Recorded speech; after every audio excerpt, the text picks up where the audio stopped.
Welcome back to the first video of the year. It's going to be a classic camera lineup video. As a freelance videographer and content creator, I have a few cameras that I'm going into 2025 with that I'm going to use to create content for others and also create content for myself. So if you create content, maybe one of these cameras will be new to you. Maybe you'll want to check it out. So let's get into it.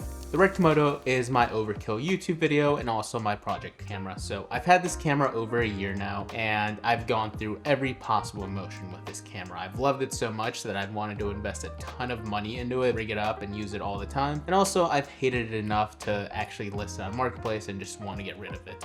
But I've realized that this camera is a tool, and if I use it appropriately in the right settings, then it's gonna get the job done. A lot of the time, I'm still forcing it as my YouTube camera, but I have it, so why not use it? I use this camera for a lot of my client work, and that's where it really shines. On one of my previous projects, I had to film some unplanned interviews on the spot. Because this camera shoots RAW, I was able to fix a lot of the footage that wasn't in ideal lighting and fix the ISO, fix the white balance because it's not burned into the camera. And also because it shoots 6K, I was able to reframe and recompose some of the shots to just get it perfectly dialed in and not lose much or any resolution. I've had a few video ideas that I've wanted to make with the RedKomodo, like a RedKomodo rig video, which is finally in the queue. I'm finally gonna make that video, so subscribe if you wanna see that video.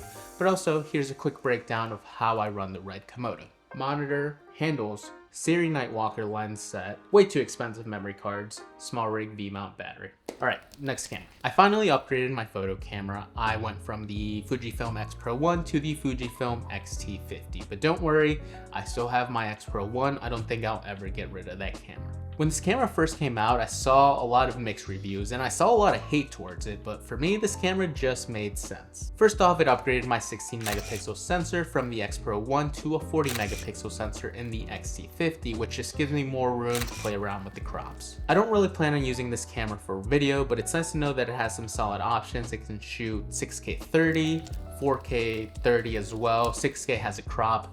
4K I think is uncropped. So again, it's just nice to know that I have those options. This camera is really small and compact, and I actually bought an extension just to give me a better grip on it. With the perfect lens, it actually fits in a hoodie and it can be a perfect moment camera. Two of the best things about this camera that I love are the film simulation, so I can get awesome JPEGs, but also because I had the X Pro 1 and I had been getting a bunch of lenses for it, I now have a bunch of lenses for the XT50. So that's probably the main reason I decided to go with the XT50 and not something else. I have about 6 lenses for this camera, 2 of which I really like the 60mm Bright & Star macro lens. I think you can get some really creative shots with that. And also my new favorite, this 23mm Viltrox lens that now lives on the camera. I think this is a really good focal length for this camera. I just wish it was a little bit smaller. I have this Godox flash that I've been messing around with, and the camera actually has its own flash, but obviously it's not as strong.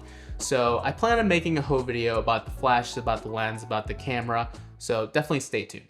The DJI Action 5 is my most recent pickup, and I'm not sure if I made the right choice getting this camera. I've been wanting a smaller camera to help me get more creative POV angles, shots in the car, maybe on a one wheel, maybe doing a little vlogging on it, so I landed on the Action 5.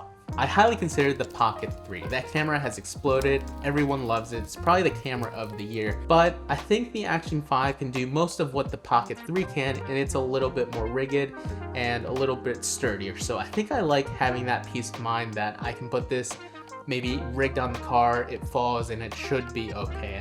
I think the Pocket 3 is pretty durable, but the Action 5 is just better. And also I can throw it in water. Not that I really ever do that, but I can if I want to.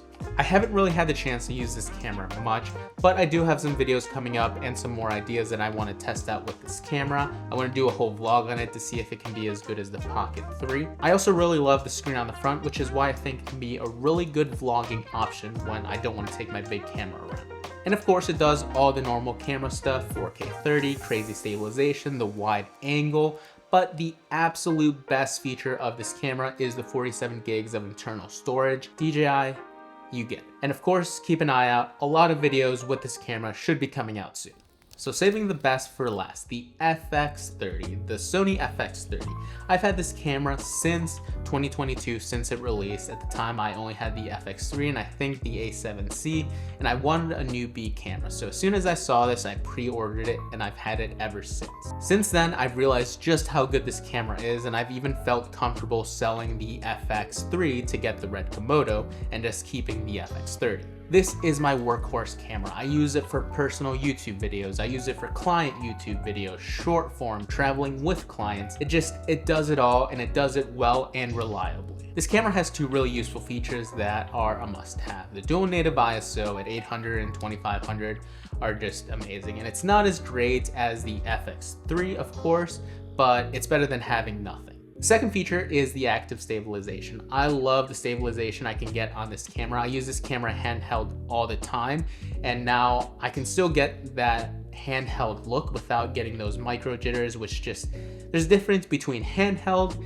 and just too shaky footage. So the active stabilization on here is awesome. Now, although I love the FX30, I have been getting the itch to switch back to something full frame like the A7R5, or maybe if Sony finally comes out with an FX30 Mark II, maybe I'll get that. But for right now, the FX30, workhorse, best camera. Actually, it's the baby goat because the FX3 is the goat.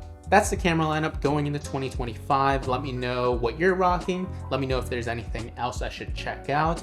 And I really plan on going all out with this YouTube channel, posting at least once a week. So if you don't see that, call me out. But subscribe, help me get to 1K, hopefully in the next month or two, and at least 10K by the end of the year. That's a big goal, but 10K for the end of the year, that's the goal. I appreciate everyone watching this video. I hope you have a good start to your year, and I'll see you next week. Peace.